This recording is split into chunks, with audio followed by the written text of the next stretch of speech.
What's up guys, Chicks there from Chicks Tech Reviews.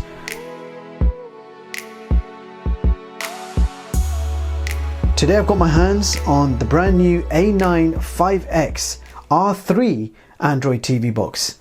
Now this is a new affordable budget full Android TV box, and I haven't done a cheap box in quite a while, so I thought I'd check this one out. Now you can pick this box up for around $20. It's powered by the Rockchip 3318 Quad-core CPU with the Mali 450. You have 4 gigs of DDR4 RAM, 64 gigs of internal storage with dual band Wi-Fi AC. You've got a 100 megabyte LAN port, Bluetooth version 4.2, Android version 9 Pie. This supports 4K HDR at 60 frames per second. You have HDMI version 2.0A and supports 5.1 surround sound. Now the box itself has a colourful design on the top and you've got a smooth finish. On the front we have an LED display. On the side there is nothing.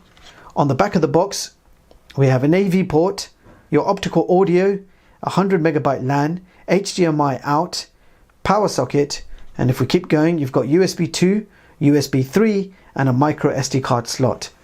So that brings us back to the front, and this is what the bottom of the box looks like. Inside the box you will find user manual, HDMI cable, we have a UK power socket, and I'll quickly tell you the voltage.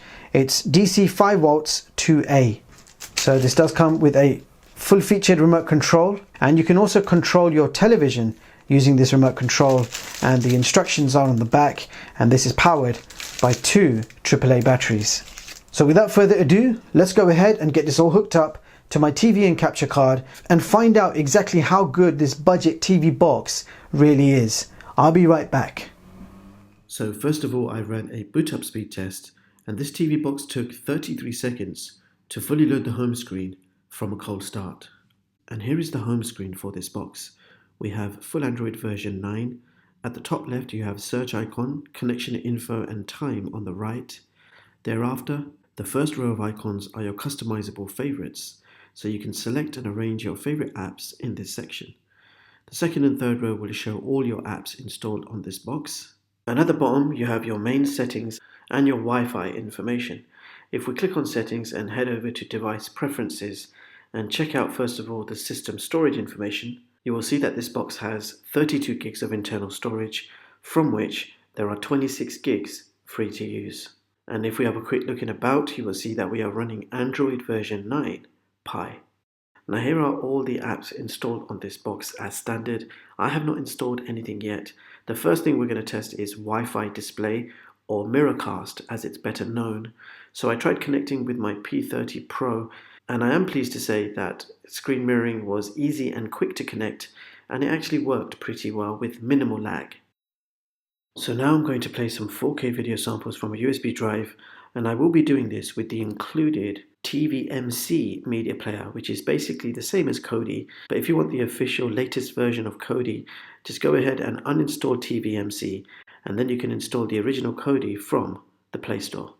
Now the first video we're trying to play is a high bitrate 4K jellyfish demo, and it's a 160 megabits per second file, and as you can see this box is struggling to play this file. Next up we tested out a regular 4K at 60 frames per second demo, and this time we got no video at all, just a black screen, but you could still hear the audio playing in the background. So at this point I can tell you that this box is not powerful enough to play back 4K videos. So moving on now to the YouTube test, and whilst you have the option to select 4K video playback, unfortunately when you actually try streaming a 4K video it fails. So lots of frame drops and completely frozen video, it just refuses to play back 4K. And after dropping the resolution back down to 1080p, the video then streamed very well with no frame drops or issues. Now Netflix and Amazon Prime is working absolutely fine, but unfortunately the maximum resolution supported is 480p. So moving on now to the gaming test, beginning with Asphalt 8. And unfortunately Asphalt 8 was a laggy experience and was not enjoyable to play at all. So then I decided to try a less demanding game like Crossy Roads, and whilst I was able to begin the game, it was a laggy experience, and then the game completely crashed. I then tried opening the same game again with exactly the same results. The game just crashed. So this box appears to be not powerful enough to play even basic games. Now for you advanced users, DRM info shows Google Wi-Fi in level 3. And here is CPU Z, where you can check out the clock speeds. You can see that this is running the Mali 450, and this box is running Android version 9 and does come rooted as standard. And in the Wi-Fi speed test, we got download speeds of 26 and upload speeds of 17 megabits per second. And that brings us to our benchmarks, beginning with Geekbench multi-score of 276. And in the Antutu benchmark test, we achieved 27K. So let's see how that compares with the others. So here is my top performing Android TV box chart of 2019, showing you the latest boxes and seeing how they compare with each other. And as you can see, the new A95X R3 has taken position 48 on this chart at the bottom of the table with a rating of 3 out of 10. Now you can view the full versions of all my charts online at chickstech.com and read them at your leisure. So there you have it, guys. That was the new A95X R3. Now this is a new budget TV box. It has the ability to stream 1080p video, and that's about it.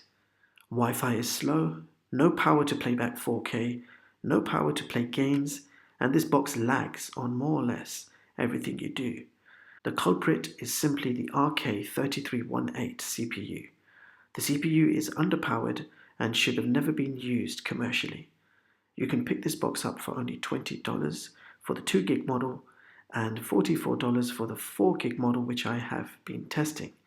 Bottom line, do not buy any box with the RK3318 CPU. It is not designed to last. You will get lots of performance issues, lag, and you will be vastly disappointed. And this is the reason why I've avoided all boxes running the RK3318, as I already know how terrible the performance is going to be.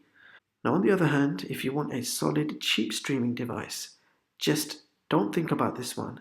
Go ahead and pick up the Amazon Fire TV Stick 4K in the Black Friday sale. I believe the price is at $29, and some places are even selling it for $20.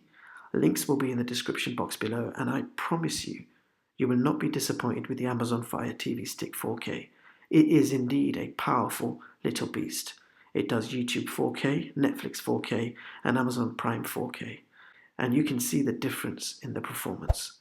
Meanwhile, thank you so much for watching, and I hope you all have a brilliant day. I'll see you guys in the next one.